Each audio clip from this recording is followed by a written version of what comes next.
Right. So I'm joined by Matt Walst. That is right. Walst? Have I said that? Yeah, I always have to check with people. I say people's names right. Matt Walst of the incredible 3 Days Grace. So first of all, I want to ask how you're doing today, sir. How is things? good man. Just got back from the cottage over the weekend. Nice and warm out here. Nice weekend out on the lake. So yeah, See, I always hear that with Americans. You're going out on the lake and everything, and it's gorgeous. So oh yeah, yeah, we what do we have? We have the Thames, and I wouldn't recommend what like swimming in that around London. You know, it's a bad move. Bad move yeah. completely. Anyway, we're not here to talk about aqua activities. We are here to talk about you, your new album, and everything 3 Days Grace. So, first of all, I want to start off with the most recent single, Kill Me First. Now, this is quite a powerful and emotional and quite an intense track as well. Can you sort of talk me through the story behind it and what it sort of meant to you personally when you were recording it? I think it's like it's talking about a relationship where you're not sure if it's gonna last or if one day you're gonna wake up and you both don't really agree on with anything, and to just kind of pull the band-aid off and like if we're gonna break up, let's do it now, instead of like keeping hope alive and thinking that this is going to be a happily ever after situation. It's just questioning whether the relationship is good or not. Yeah. Yeah. See, that's what I got from it, and it's weirdly a morbid thing to think about, but ultimately, I've taken quite a lot of positivity from that. Uh, I've seen a lot of people in relationships that just keep it going for the sake of it, when Yeah. the song describes it kind of hits the nail on the head to me. Yeah. Now, I want to ask, Adam has sort of said that Kill Me Fast is one of his favorite tracks the band has ever actually recorded. I want to know, do you agree with that sentiment, or have you got a personal favorite track from Alienation that perhaps, well, I think we've had 4 songs now. Have you got one that is a particular favorite that hasn't dropped yet that we can look forward to? Yeah, there's one called Don't Want to Go Home Tonight, and it's kind of about talking about like earlier life when you're growing up and don't really have those responsibilities yet, and like the world is kind of open. You don't really like being a teenager, you don't really think about the future too much. You're just kind of in the moment and having fun with your friends. And it kind of talks about that. It's very nostalgic and takes you back to when you're younger.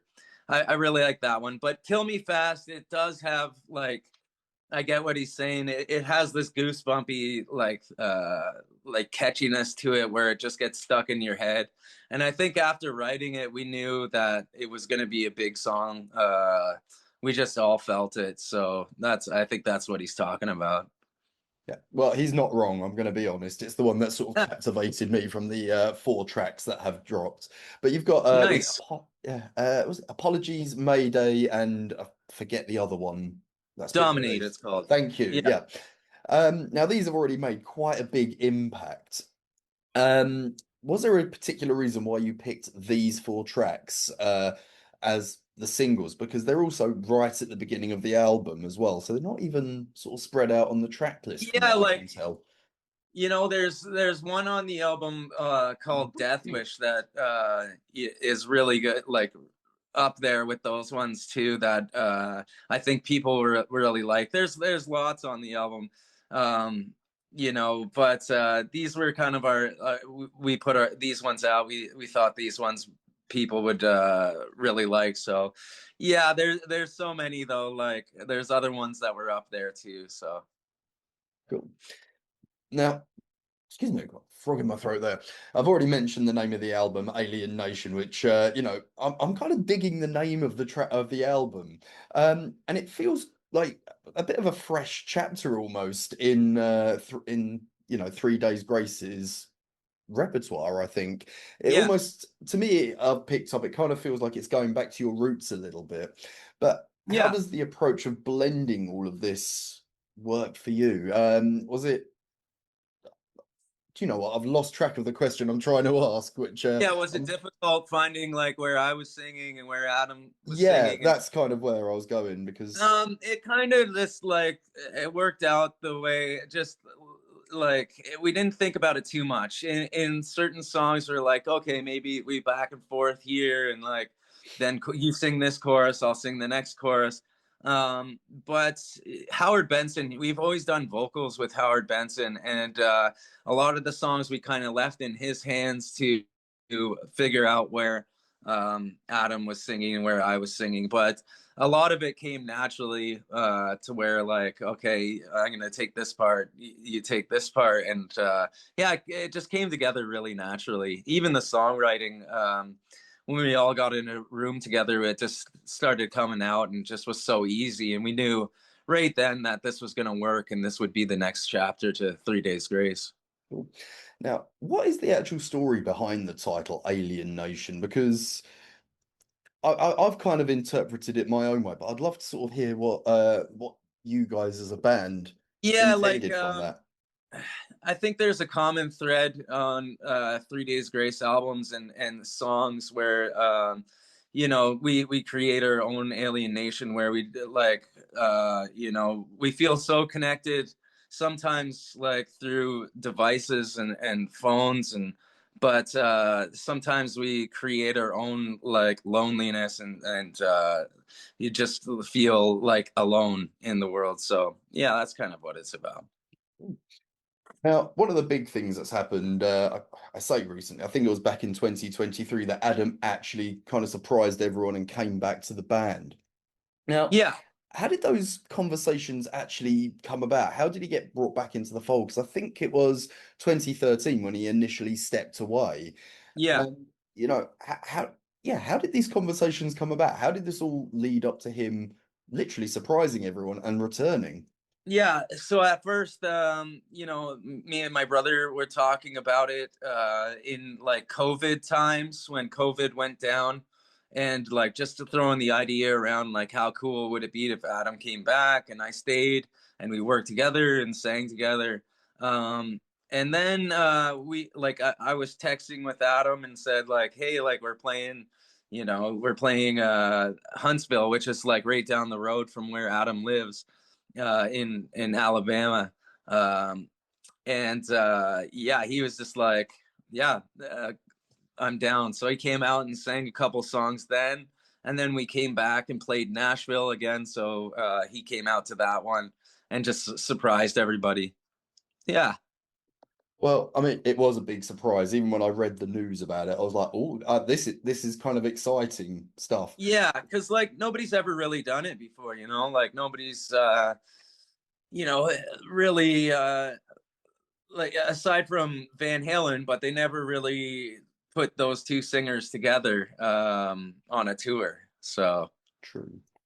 Now, Adam coming back has sort of really changed the dynamic of the band, and how have yourself and Adam actually sort of decided who sings what parts of some of your legacy songs? How's that split, and how's it sort of, I suppose, changed how the music comes across to fans? Because uh, yeah, I think yeah, like we discussed a few parts like on like some of the newer songs like I Am Machine, he sings second verse and second chorus.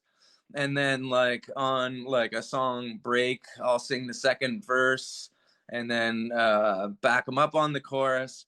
Yeah, there's just so many like with two singers now there's so many possibilities, and I'm able to sing harmonies on like the older songs he's singing and vice versa, he's backing me up on the newer songs from my era.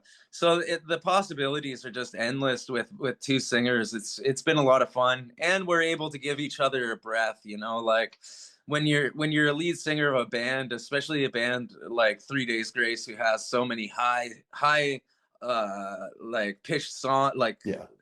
the yeah register. It's nice to be able to have that breath and like, oh geez, he can take the second chorus. That I really like. I Am Machine. I always like, I always had to give it all for that song.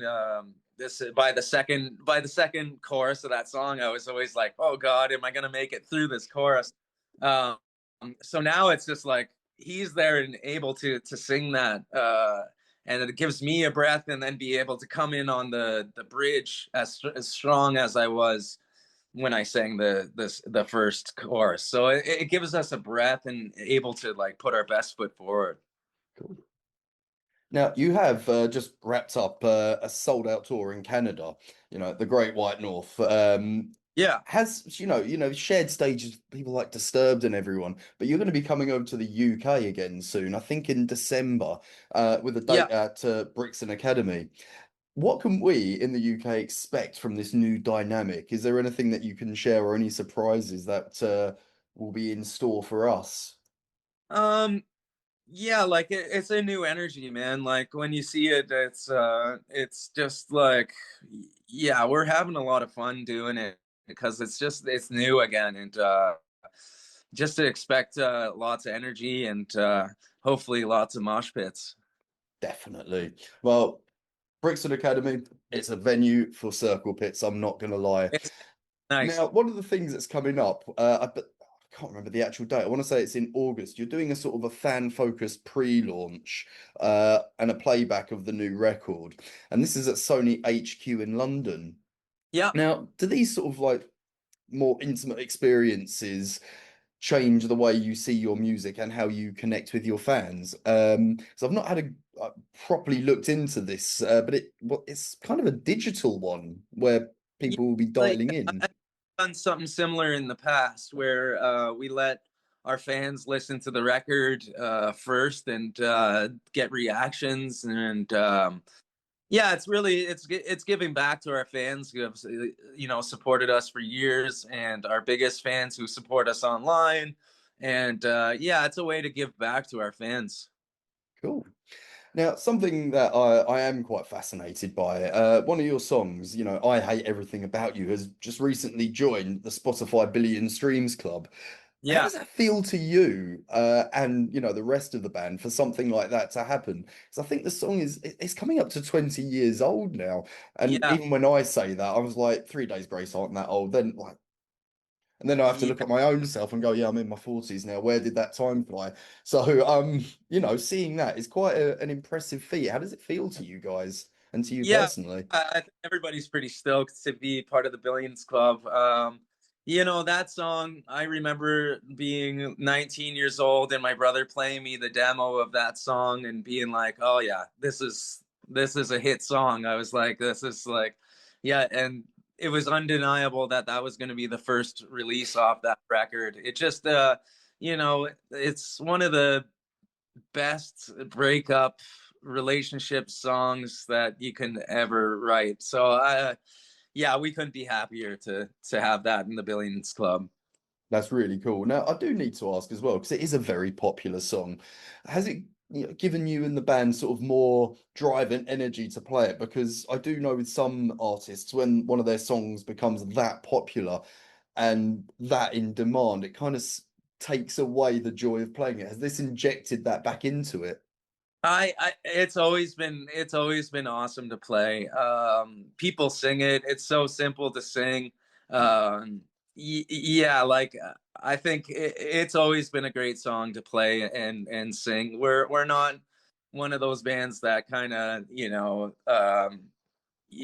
like I know Radiohead. I don't know if they play Creep anymore. They used to not play Creep.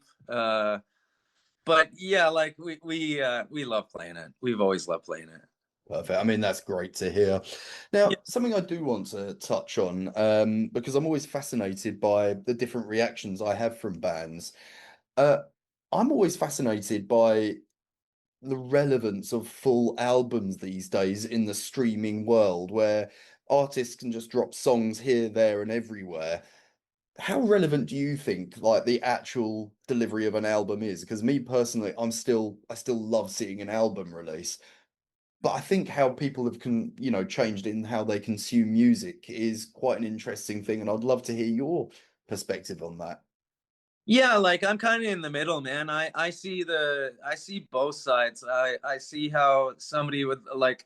I have a vinyl player, and like I like listening to a whole album and like seeing what's on the B side and the A side. and like having the physical record in front of me and like looking through it. That's a lot of fun. And I get that side, but I also get the side where, if you're taking some time off and you want to throw out a song here and a song there, it's really good to keep the momentum where you don't like have to have that pressure of okay, you gotta write 12 songs right now, and before you release any songs, you have to be done that album. Bring Me to the Horizon kind of like was the first band that kind of did that. Was like, all right, we're throwing out a single here and throwing out a single there, and I really like that. It keeps their momentum going, and they don't have the pressure of having to write a whole album. So I get both sides. Cool. Now, something I want to sort of finish on is we've just been coming to the end of festival season. I think we've got a couple more going, which sadly I'm not at. And I've been Yeah, asking a lot of bands at these festivals to build their dream festival. So I'm going to do a bit of a mini version of that with you, if that's all right. yeah. And I want to know, if you had 3 days of a festival, who would your headliners be and why? And bear in mind, you can have anyone throughout history. It doesn't have to be contained to the world of rock, and it could be a classic lineup that perhaps doesn't exist anymore. Yeah, like I know I throw together the Family Values tour again. It was like a new metal tour back in I think 98, 99. It had Limp Bizkit, it had Korn headlining, Limp Bizkit and um Orgy and what's the Ramstein. So Yeah, that was a great tour. I wish they would do it again because it go over so well now. It's kind of reinsurgence of like new metal now, and um, yeah, I guess that would be my first night. I'd probably throw together a grunge night and have Nirvana, Soundgarden, Pearl Jam, Stone Temple Pilots. That would be my cool. yeah, yeah, and then maybe, oh, I was a big Doors fan, the Doors growing up, and like Jim Morrison, and so like it'd be great to have the Doors and watch them play. It would be super super trippy. Cool. Now, so I do have to say, I love the fact you mentioned the Family Values tour and all of those bands, because we never got that one in the UK. And I remember having the CD, just listening to it, going, Americans are very lucky with this one. We never Oh, got that, unfortunately. So I would love to see that. And if this mythical festival ever happens, bring it to the UK. We've got a field we can put you in. It'll be yeah, absolutely fine. that, that Family Values tour, like I remember having the VHS and watching it, and it was super awesome. Yeah, Well, Matt, I do want to thank you so much for chatting to us today. It's been an absolute pleasure. Alienation is out in August, I do believe. I forget the actual date. I'm very sorry. Sorry? 20. Yeah, 22nd. yeah. Yeah, 22nd of August. I can't wait to hear it. Sadly, I didn't get a chance to hear it before our chat. I've only heard the first 4 songs, but they are absolutely banging. They're amazing, and I can't wait to see you in London in December. Hell Thanks a yeah. lot, Matt. Take care, mate.